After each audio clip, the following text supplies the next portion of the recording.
Hello అండి. Welcome to Saisri kitchen and daily needs. మన ఇంట్లో అప్పుడప్పుడు మసాలా వడలు వేసుకుంటూ ఉంటాం కదండీ!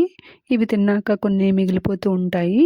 ఇలా మసాలా వడలను వంకాయ కాంబినేషన్‌లో కర్రీ చేస్తే చాలా బావుంటుందండి. ప్రిపరేషన్‌లోకి వెళ్ళిపోదాం రండి. ఒక పెద్ద సైజు ఉల్లిపాయను చిన్న చిన్న ముక్కలుగా కట్ చేసుకోవాలి. 3 పచ్చిమిర్చిని చీలికలుగా చేసుకోవాలి. 2 వంకాయలను చిన్న ముక్కలుగా కట్ చేసుకొని సాల్ట్ వాటర్‌లో వేసుకోండి. 2 మసాలా వడలను చిన్న చిన్న ముక్కలుగా చేసుకొని బౌల్‌లో వేసుకోండి.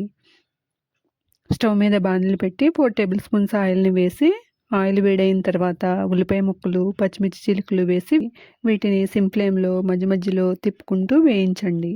ఉల్లిపాయ ముక్కలు ఇలా వేగిన తర్వాత 2 వంకాయలను చిన్న ముక్కలుగా కట్ చేసుకొని వేసుకోవాలి.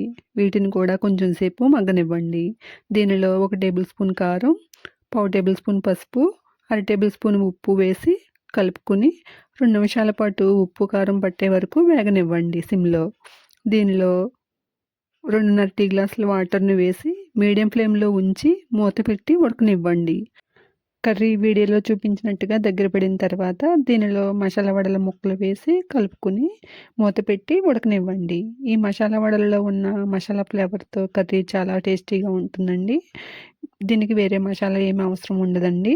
కర్రీ ఇలా దగ్గర పడిన తర్వాత స్టవ్‌ని ఆఫ్ చేసి బౌల్‌లోకి తీసుకుంటే ఎంతో టేస్టీగా ఉండే వంకాయ మసాలా వడల కర్రీ రెడీ.